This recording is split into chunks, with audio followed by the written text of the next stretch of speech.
In 1970, a mother gifted her 28-year-old daughter a birthday present. It wasn't jewelry, it wasn't a check.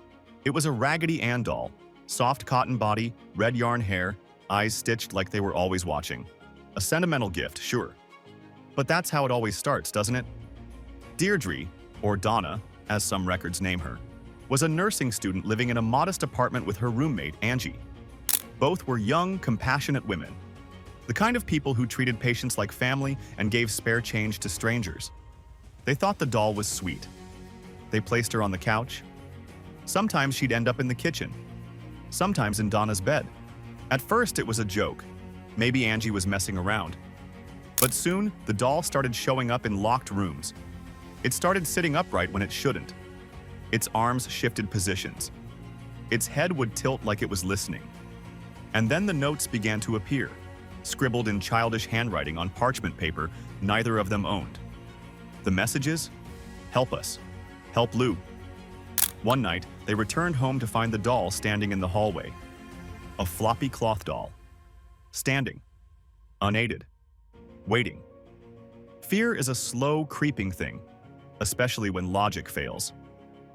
The girls turned to a medium for answers. What they heard would only deepen the dread. The medium claimed the spirit of Annabelle Higgins, a young girl who died tragically near the property, had latched onto the doll. She was lost, alone. She said she just wanted love. Touched by the story, Donna and Angie did something most people wouldn't. They gave the spirit permission to stay. They treated the doll like a guest. They let her live among them. But their kindness came at a price. Within days, Lou, Angie's fiancé, began having violent nightmares of the doll floating above him, trying to strangle him. When he shouted at the doll in anger, 7 claw-like scratches appeared on his chest, fresh, bleeding. Blood-like stains started appearing on the doll's hands and chest. Rooms turned ice cold. Whispers echoed from empty corners. The doll's behavior escalated. This wasn't Annabelle, the child spirit. This was something else. Donna and Angie were just 2 ordinary young women. They had chosen a life of service. Nursing wasn't just a career, it was a calling. They studied long hours, worked grueling shifts, and believed in helping the living. They never signed up to host the dead. Both women were described as gentle, logical, and deeply empathetic. They didn't drink, they weren't thrill seekers, and they certainly weren't chasing ghost stories. They weren't crazy, said one priest who met them. They were terrified. Lou, on the other hand, was a skeptic. The kind of man who didn't believe in ghosts or demons until something physically attacked him. This trio became the first modern victims of what would later be called a demonic artifact, a cursed object disguised by a stitched-on smile. Their small apartment became a battlefield, and at the center of it sat a doll, motionless by day, monstrous by night. If you've ever questioned how far evil can disguise itself, just remember, it doesn't always come with horns. Sometimes it comes with buttons for eyes and a name like Annabelle. There was no bloodbath, no screams in the night, no killer hiding in the closet. Just an apartment that felt wrong. Every room told a silent story. The air was heavy. The temperature dropped without warning. Knocking sounds came from inside the walls, rhythmic, deliberate. Furniture moved on its own. Doors locked from the inside. Lights flickered, but the bulbs were fine. And then, the doll. Annabelle sat wherever she pleased. Sometimes on the couch, sometimes in the kitchen, once on the ceiling beam above Lou's head. He once threw the doll across the room in a fit of rage. Within seconds, he collapsed to the floor. 7 claw marks slashed into his chest, burning like fire. The scratches vanished in 2 days, as if the wound was never physical to begin with. Then came the parchment notes, handwritten in what looked like children's handwriting, begging for help, begging to save Lou. And no one owned parchment paper. Whatever was inside that doll wasn't just moving furniture or playing pranks, it was learning, watching, growing bolder. Donna and Angie were desperate. At first, they blamed each other. Then Lou. Had someone broken in? Was it a mental breakdown? Were they going mad? The police were never called. Because what would they say?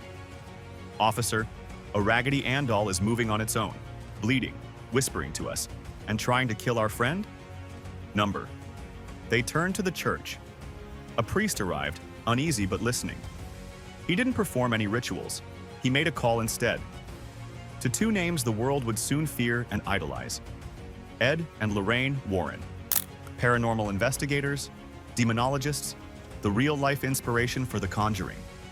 When the Warrens arrived and heard the story, they were horrified, not by the events, but by the mistake the nurses had made. "You gave it permission," Ed said, "to enter your lives. But that spirit was never a little girl." According to the Warrens, what had entered their home was not the ghost of Annabelle Higgins, but a demon, using a false story to manipulate two kind souls.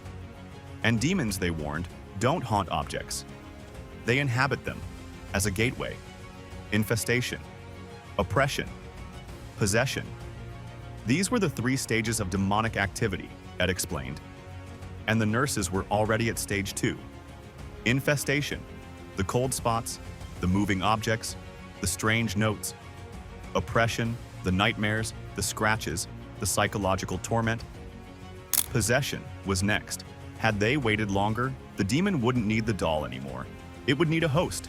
That night, the Warrens performed a blessing on the apartment. It wasn't a full exorcism, but a cleansing, designed to sever the entity's grip on the space. The doll, however, could not be left behind.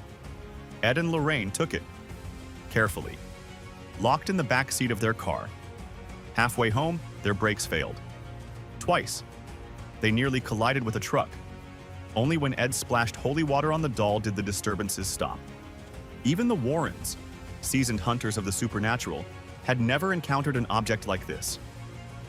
"It wasn't just cursed," Ed said later. "It was a conduit, a beacon for darkness." And Annabelle had only just begun her reign of terror.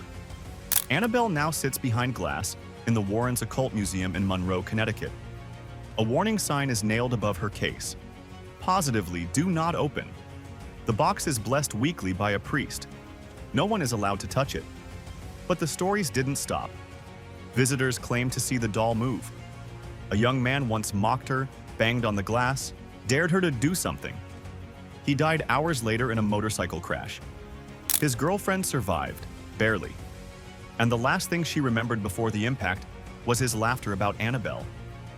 Even now, decades later, the museum remains a vault of nightmares, relics from hundreds of the Warrens' cases. But none, not a single item, is considered more dangerous than that raggedy doll. Ed is gone now, Lorraine too, but Annabelle remains, behind glass, watching, waiting. And whether you believe the story or not, remember this. It all began with kindness, a simple act of empathy, and a lie that opened the door to something far darker than fear. If you want to see more disturbing cases that will leave you traumatized, hit the subscribe button and don't forget to turn on the notification bell. Because this wasn't just a haunting, it was a lesson in how evil wears a friendly face.